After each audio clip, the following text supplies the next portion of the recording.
नेरूळमध्ये भाजप कार्यालयाचं उद्घाटन वनमंत्री गणेश नाईकांच्या हस्ते उद्घाटन।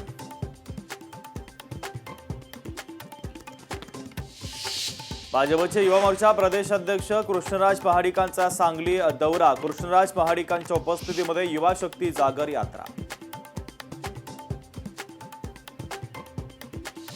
मंत्री चंद्रशेखर बावनकुळे आज अमरावतीच्या दौऱ्यावर। अमरावतीमध्ये बावनकुळेंच्या अध्यक्षतेमध्ये 3 बैठकांचं आयोजन।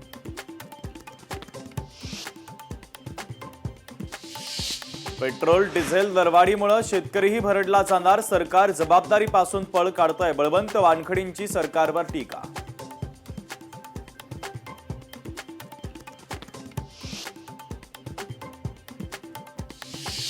महानगरपालिकेच्या ताफ्यामध्ये आता नवीन इलेक्ट्रिक वाहन। छत्रपती संभाजीनगर पालिकेचा पंतप्रधान मोदींच्या आवाहनाला सकारात्मक प्रतिसाद।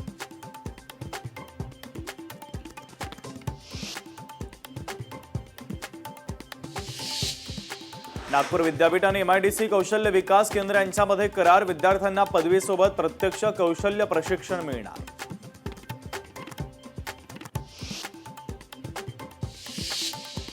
सरकारचं शेतकरी विरोधी धोरण। कमी भावात कापूस विक्रीनंतर सरकारकडून कापसाला दरवाढ। शेतकऱ्यांचं लाखो रुपयांचं नुकसान।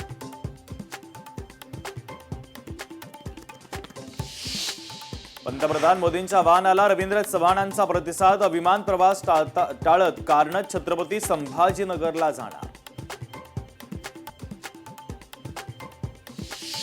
चीनच्या दौऱ्यानंतर अमेरिकन शिष्टमंडळाची अविश्वासाची कृती। भेटवस्तू थेट कचरा पेटीमध्ये फेकल्याचा दावा।